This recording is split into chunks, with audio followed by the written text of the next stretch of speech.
Hello friends, welcome to psychology की आपकी अपनी पाठशाला।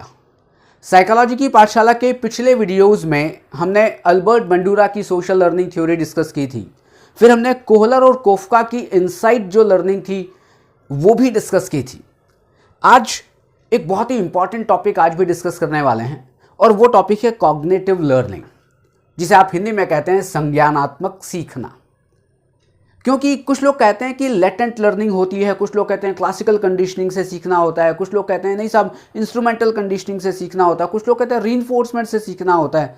लेकिन एक साइकोलॉजिस्ट का ग्रुप, एक समूह ऐसा भी था, ऐसा एक विचार भी था कि साहब न ही रीइंफोर्समेंट से लर्निंग होती है और न ही ट्रायल एंड एरर से लर्निंग होती है और न ही स्टिमुलस और रिस्पॉन्स के कनेक्शन से, मतलब कि एसोसिएशन से लर्निंग होती है।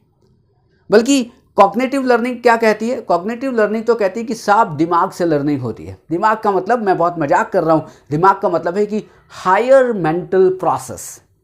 क्योंकि जब भी हम कॉग्निटिव लर्निंग की बात करते हैं तो हायर मेंटल जो प्रोसेसेस हैं उनकी बात बहुत ज़रूरी होती है। क्या होती हैं हायर मेंटल प्रोसेस? जैसे कि मेमोरी है, रीजनिंग है, थिंकिंग है, अटेंशन है, इवेल्युएशन है, एनालिटिकल पावर है, ये सारी के सारी हायर मेंटल प्रोसेस है। और इन्हीं हायर मेंटल प्रोसेस के आधार पर जब हम सीखते हैं तो हम उसको कह देते हैं कॉग्निटिव लर्निंग या संज्ञानात्मक सीखना। यहां पर एक शब्द आया है कॉग्निशन, क्योंकि कॉग्निशन से ही बना है कॉग्निटिव लर्निंग। कॉग्निशन का मतलब क्या होता है? कॉग्निशन का मतलब होता है टू नो, जानना, या किसी का अर्थ पता लगाना। ज़्यादा जो बेहतर मीनिंग है वो है इसका टू नो, जानना, कि हम किसी के बारे में, किसी कॉन्सेप्ट के बारे में, किसी वस्तु के बारे में, किसी घटना के बारे में, किसी व्यक्ति के बारे में जानें। और जब हम जानते हैं उस व्यक्ति के बारे में तो क्या होता है, बहुत सारी इंफॉर्मेशंस को हम कलेक्ट करते हैं और उन इंफॉर्मेशन को कलेक्ट करने के बाद उनमें बहुत सारे एसोसिएशन इस्टेब्लिश करने की कोशिश करते हैं। एसोसिएशन इस्टेब्लिश करने के बाद हम, अच्छा ये इस तरह की चीज़ है। आपने क्या किया? आपने बहुत सारी चीज़ों को देखा, उन सब में एक एसोसिएशन इस्टेब्लिश किया, मतलब कि एक साहचर्य स्थापित किया, और बाद में फिर आपने क्या है, उस व्यक्ति या उस घटना या किसी एक ऐसी वस्तु के बारे में आपने जान लिया। कॉग्निशन का एक अर्थ यह भी होता है कि विश्वास करना, कि टू बिलीव, कि किसी के भी बारे में आप अर्थ पता लगाना, किसी के बारे में भी आप विश्वास करना। तो यहां पर कॉग्निटिव लर्निंग का मतलब यह है कि आप हायर मेंटल प्रोसेस के द्वारा आप किसी व्यक्ति विशेष के बारे में, आप किसी समस्या के समाधान के बारे में आप सीखें या जानें। जब भी हम कॉग्निटिव लर्निंग की बात करते हैं तो कॉग्निटिव लर्निंग के कुछ स्टेजेस हैं, कुछ चरण हैं, या मैं कहूं कि कुछ कदम हैं। और जो कॉग्निटिव लर्निंग है उसमें बहुत काम किया था मेंजल ने, बहुत सारा काम किया था टॉलमैन ने, और जितने भी साइकोलॉजिस्ट थे उन्होंने कहा कि साहब कुछ कदम होते हैं, कुछ स्टेप्स होते हैं, और उन स्टेप्स के आधार पर ही कॉग्निटिव लर्निंग से व्यक्ति सीखता है। क्या स्टेप्स हैं? टोटल 6 स्टेप हैं। आप ये देख रहे होंगे ABCDEF, ये 6 स्टेप हैं और इन 6 स्टेप से व्यक्ति कॉग्निटिव लर्निंग में सीखता है। सबसे पहली चीज, सूचनाओं का चयन करता है। जब भी किसी व्यक्ति को कोई चीज सीखनी होती है या कोई समस्या का समाधान करना होता है तो वो क्या है, वो इन्वायरमेंट से इंफॉर्मेशन को पहले, जो ऐसे नहीं कि हर एक इंफॉर्मेशन, जिस विषय को सीखना है, जिस समस्या का समाधान करना है, जिस व्यक्ति के बारे में जानना है, उससे संबंधित सूचनाओं को क्या करता है, वो चयन करता है, सेलेक्ट करता है। तो पहली चीज, पहली जो स्टेप है वो है selection of information regarding object, regarding situation या रिगार्डिंग एनी पर्सन। तो पहले सूचनाओं का चयन हो गया। अब दूसरा, चयनित सूचनाओं में परिवर्तन करना, कि साहब मैंने चयन कर लिया कि किन सूचनाओं को मुझे देखना है, किन सूचनाओं पर मुझे ध्यान केंद्रित करना है। लेकिन अब उसके बाद क्या होता है, वो जब सूचनाएं, जब आपने देखा, मतलब आपने सूचनाओं को अपने अंदर भेजा, और अपने अंदर भेजते हैं मतलब कि आप सेंसरी ऑर्गन से उन सूचनाओं को रिसीव करते हैं और रिसीव करने के बाद आप अपने अंदर भेजते हैं। जब अंदर भेजते हैं तो दूसरा शुरू होता है चयनित सूचनाओं में परिवर्तन। जो भी सूचनाएं होती हैं वो एज इट इज आपके माइंड में नहीं जाती, ये आप सबको पता है। अब आप खुद ही देखें कि जो मैं बोल रहा हूं क्या एज इट इज आपके माइंड में जा रही है?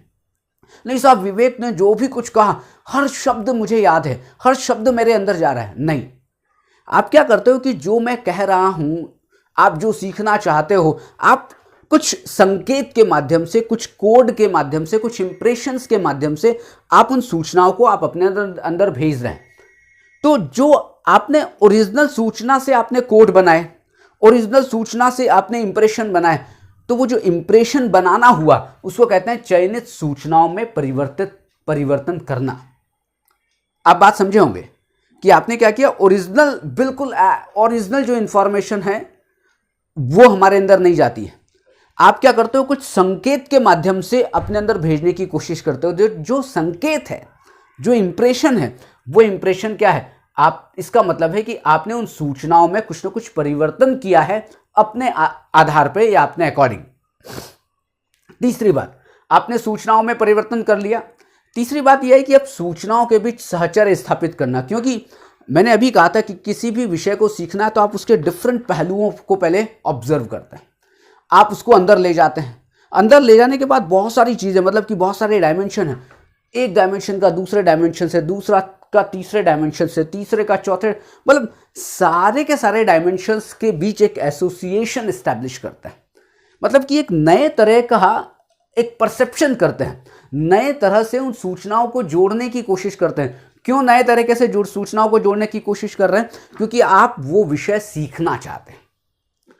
कोई भी विषय हो, मैं अलग तरीके से सीखूंगा, आप अलग तरीके से सीखेंगे, मम्मी अलग तरीके से सीखेगी, एक दूसरा टीचर अलग तरीके से सीखेगा और अलग तरीके से सिखाएगा। तो सबने क्या किया, सबने जो भी सूचनाएं थी उनको अलग तरह से देखा और अलग तरह से समझा। इसी को कहते हैं कि सूचनाओं के बीच सहचर्य स्थापित किया। अब सब समझ लिया, समझने के बाद क्या हुआ, सूचनाओं पर और ज्यादा चिंतन किया। मैंने समझ लिया कि अच्छा ये सारे डायमेंशन हैं, इनमें इस तरह से इस्टेब्लिशमेंट हो सकता है, एक एसोसिएशन बन सकता है। सूचनाओं पर चिंतन किया और सूचनाओं का और भी विस्तारण किया। विस्तारण का मतलब है कि और गहराई से उस विषय के बारे में सोचा। गहराई से सोचने के बाद फिर बाद में क्या होता है कि आप उन सूचनाओं को मेमोरी में डाल देते हैं। बड़ा आसान नहीं होता है। पहले क्या है, सूचनाएं आपने सेलेक्ट की, सूचनाएं सेलेक्ट होने के बाद आपने अंदर भेजने की कोशिश की, अंदर भेजा तो आप बहुत सारी मेंटल प्रोसेस, जो मैंने कहा कि हायर मेंटल प्रोसेस हैं, उनके द्वारा उसमें क्या होता है, परिवर्तन भी होता है, उसमें सहचर्य भी स्थापित होता है, उसमें चिंतन भी होता है। फिर सूचनाएं मेमोरी में जाती हैं और मेमोरी में जाती हैं तो बाद में सबसे अंतिम में क्या होता है, साहब मैंने मोटरसाइकिल सीख ली है, लेकिन मोटरसाइकिल आपने सीखी या नहीं सीखी ये लास्ट स्टेप पे डिपेंड करेगा कि जब आपको मोटरसाइकिल मिले तब आपने वो मोटरसाइकिल आप चला पाए या नहीं चला पाए। बस अब आप खुद देखें कि मोटरसाइकिल चलाने से मतलब कि पहले आप मोटरसाइकिल से रिलेटेड सूचनाओं को आप इकट्ठा करते हैं। अच्छा, स्प्लेंडर ऐसे चलती है, बजाज ऐसे चलती है, रॉयल इनफील्ड ऐसे चलती है, बुलेट ऐसे चलती है। आप क्या कर रहे हो, सूचनाओं को पहले इकट्ठा कर रहे हो। जिस तरह से आप समझना चाहते हो बाइक चलाने को, आप उसको अंदर भेजने की कोशिश करते हो, मतलब कि उसमें परिवर्तन करते हो। परिवर्तन करने के बाद अच्छा, ये जब क्लच दबाते हैं तो इसके साथ ब्रेक भी दबाना होता है, क्लच दबाते हैं तो गियर भी चेंज करना पड़ता है। मतलब आप एसोसिएशन एस्टेब्लिश कर रहे हो। फिर आप और भी सोच रहे हो, अच्छा भीड़ आएगी तो कैसे चलाया जाएगा, नहीं जब चढ़ाई आएगी तो कैसे चलाया जाएगा। आपने क्या किया, आपने सूचनाओं पर चिंतन और ज्यादा विस्तारण किया, मतलब कि और अच्छी गहराई में सोचा। फिर जब गहराई में सोचा, आप बहुत सारी चीजें आप सोच चुके, अब उन सूचनाओं को आपने मेमोरी में रख लिया। अब साहब मैं मेमोरी में रखता हूं कि जब भी मेरे पास मोटरसाइकिल आएगी मैं पहला गियर लगाऊंगा, साथ में उसमें एक्सीलेटर दूंगा, जब भीड़ आएगी तो ऐसा चलाऊंगा, जब ढलान आएगी तो ऐसा चलाऊंगा, जब चढ़ाई आएगी तो ऐसा चलाऊंगा। क्या हो रहा है, अब आप समझ रहे होंगे कि आप उन सूचनाओं को वापस रिकॉल कर रहे हैं, रीयूज कर रहे हैं। ये आपकी क्या हो गया, कॉग्निटिव जो लर्निंग है उसके स्टेप्स हो गए कि कैसे आप कॉग्निटिव लर्निंग से सीखते हैं। जब भी, अब दूसरा एक बहुत इंपॉर्टेंट बात आती है कि जब भी हम कॉग्निटिव लर्निंग से सीखते हैं तो एक कॉग्निटिव मैप हमारे मन के अंदर हम बना लेते हैं, एक मैप बना लेते हैं, एक नक्शा बना लेते हैं, और आपको समझ नहीं आता है। और जिसको आप एक तरह से, आपने कभी एक वर्ड सुना होगा जिसको कहते हैं NLP, न्यूरो लिंग्विस्टिक प्रोग्रामिंग। वो जो न्यूरो लिंग्विस्टिक मतलब कि आपके अंदर एक मैप तैयार हो जाता है किसी भी चीज़ का, वही उसी को कहते हैं कॉग्निटिव मैप। और हर समस्या से संबंधित एक अलग अलग मैप्स होते हैं।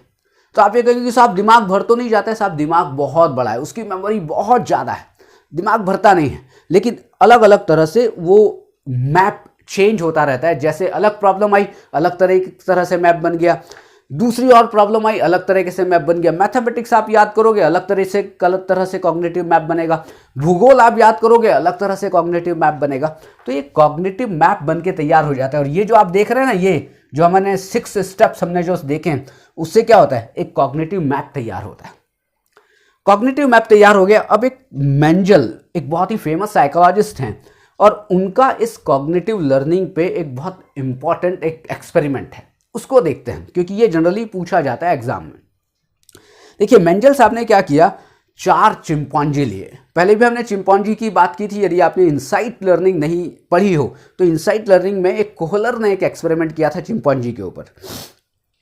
मेंजल ने भी कोहलर के जैसे ही चिंपांजी लिए, और कितने, एक नहीं लिए, उन्होंने 4 चिंपांजी लिए।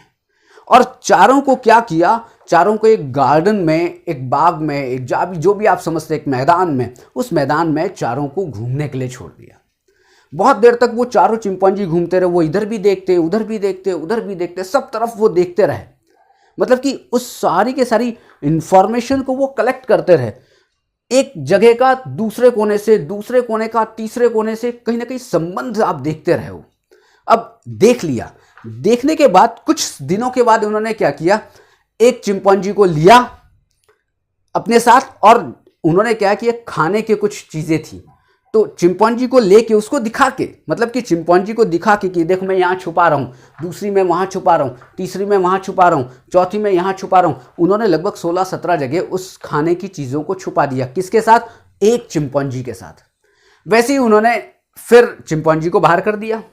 चल ठीक है साहब, अब तू तब घूम के मतलब उसमें नहीं रखा, क्योंकि उसमें रखता तो वो चिंपांजी उसको खा लेता। उन्होंने उसको मैदान से बाहर कर दिया। वैसे यही एक्सपेरिमेंट 3 और चिंपांजी के साथ किया गया। मतलब दूसरे चिंपांजी को लिया, उसके साथ भी घूमे फिरे, और खाने की जगह, खाने के सामान अलग अलग जगह उन्होंने छिपा दिए। तो इसमें रिजल्ट क्या निकलता है, रिजल्ट ये निकलता है कि साहब चिंपांजी को जब बाद में उस मैदान में छोड़ा जाता है तो वो पहले से देख चुका है, इंफॉर्मेशन को कलेक्ट कर चुका है, एक जगह से दूसरे जगह को भी देख चुका है, कहाँ कहाँ खाना छुपा हुआ है। अब वो क्या करता है, वो जाता है, उसको कुछ नहीं करना पड़ता, अपने दिमाग में हायर मेंटल प्रोसेस में, मतलब उसने एनालिटिक्स पूरी करके रखी हुई है, वो केवल वहाँ जाता है और उसको खाना खा लिया, फिर दूसरी जगह जाता है, खाना खा लिया। इस तरह से घूम घूम के सब जगह का खाना खा लेता है। अब आपने देख, ये है मेंजल का प्रयोग। लेकिन इस मेंजल के प्रयोग में एक प्रिंसिपल काम करता है, प्रिंसिपल ऑफ लीस्ट डिस्टेंस, जिसको कहते हैं न्यूनतम दूरी का सिद्धांत। क्या होता है, देखिए मैंने आपको क्या कहा कि जब उसको, जो चिंपांजी था उसको वापस छोड़ा गया, तो उसने क्या किया, पहले एक जगह गया, वहां से खाना खा लिया, फिर दूसरी जगह गया, वहां से खाना खा लिया। अब जब वो एक जगह से दूसरी जगह जा रहा था तो क्या हो रहा था कि जैसे मान लिया यहां से उसने खाना खाया, अब वो बहुत दूर नहीं जाता था। वो क्या करता था कि इस जगह से जहां मुझे खाना मिला, दूसरी जगह इसके पास कौन सी है, उसने अपने दिमाग में बिठा लिया था कि अच्छा दूसरी जगह यहीं पास में जहां पर खाना है। तो मतलब वो पहले पास में जाता था, फिर उसके पास जाता था, फिर उसके पास जाता था, फिर उसके पास जाता था, ऐसे ऐसे करके जो पास पास में आते गए उनको वो खाता गया। इसे कहते हैं प्रिंसिपल ऑफ लीस्ट डिस्टेंस का सिद्धांत। नेक्स्ट, अब ये तो हमारा क्या हुआ कि कैसे कॉग्निटिव लर्निंग होती है। एक इंपॉर्टेंट बात और भी है कि कॉग्निटिव लर्निंग में जब ये जो सूचनाओं का चयन, सूचनाओं में परिवर्तन, सूचनाओं में साहचर्य स्थापित करना, सूचनाओं पर चिंतन करना, सूचनाओं को मेमोरी में रखना, जब ये सब चीज़ें होती हैं तो एक तरह का सीखना होता है, एक तरह की लर्निंग होती है, जिसे कहते हैं स्टिमुलस स्टिमुलस रिलेशनशिप। आप खुद देखिए कि वो जो चिंपांजी है, एक जगह का दूसरे जगह रिस्पॉन्स नहीं की उसने, जितने भी स्टिमुलस थे, मतलब कि जितने भी खाने की जगह थी, उनके बीच एक संबंध स्थापित कर लिया। कॉग्निटिव लर्निंग में यही होता है। आप लेकिन अगर क्लासिकल कंडीशनिंग की बात करेंगे तो वहां पर स्टिमुलस रिस्पॉन्स की बात है। अगर आप इंस्ट्रूमेंटल कंडीशनिंग की बात करेंगे तो वहां पर रीइंफोर्समेंट की बात है, रीइंफोर्समेंट के आधार पर व्यक्ति सीख रहा है। लेकिन जब कॉग्निटिव लर्निंग की बात करेंगे तो एक संबंध स्थापित होता है और उस संबंध का नाम है उद्दीपक उद्दीपक संबंध, जिसको कहा जाता है स्टिमुलस स्टिमुलस रिलेशनशिप। इसके आधार पर व्यक्ति सीखता है। अब अंतिम पॉइंट, कॉग्निटिव लर्निंग के बहुत सारे प्रकार हैं, जिसमें इंपॉर्टेंट 3 प्रकार बहुत इंपॉर्टेंट है। अव्यक्त सीखना जिसे कहते हैं लेटेंट लर्निंग, सूझ द्वारा सीखना जिसे कहते हैं इनसाइट लर्निंग, प्रेक्षणात्मक सीखना जिसे कहते हैं ऑब्जर्वेशनल लर्निंग। आपने अगर मेरे पहले के वीडियो देखे हों, अभी 2, 4, 5 दिन के वीडियो, तो सूझ द्वारा सीखना मतलब कि इनसाइट लर्निंग पे हमारा वीडियो है, हम बना चुके हैं। प्रेक्षणात्मक सीखना जिसमें कि सोशल लर्निंग थ्योरी जो अल्बर्ट बंडूरा की थी वो भी हमने पढ़ ली है। केवल लेटेंट सीखना, लेटेंट लर्निंग अभी बची हुई है। कल का वीडियो हम इसी पे बनाने वाले हैं, तो आपका पूरा कॉग्निटिव लर्निंग पूरा हो जाएगा। कॉग्निटिव लर्निंग किसे कहते हैं, कॉग्निटिव लर्निंग के 3 जो मुख्य जो प्रकार हैं, लेटेंट लर्निंग, इनसाइट लर्निंग और ऑब्जर्वेशनल लर्निंग। तो ऑब्जर्वेशनल लर्निंग अल्बर्ट बंडूरा की है, वो हो चुकी है। सूझ द्वारा सीखना जो इनसाइट लर्निंग है वो कोहलर और कोफका की है, वो भी हो चुकी है। लेटेंट लर्निंग जिसे आप अव्यक्त सीखना कहते हैं, उसको भी हम सीखने वाले हैं कल के वीडियो में। आज कॉग्निटिव लर्निंग को हमने बहुत डिटेल में समझा है और मैं ये मान के चलता हूँ कि आपको ये टॉपिक बहुत अच्छी तरह समझ में आ गया होगा। कल फिर मिलने वाले एक नए टॉपिक के साथ, लेकिन इस वीडियो को ज़्यादा से ज़्यादा लोगों तक शेयर करिएगा। और यदि आपने इस चैनल को सब्सक्राइब नहीं किया है तो प्लीज़ इस चैनल को आप सब्सक्राइब करिएगा। Thank you very much.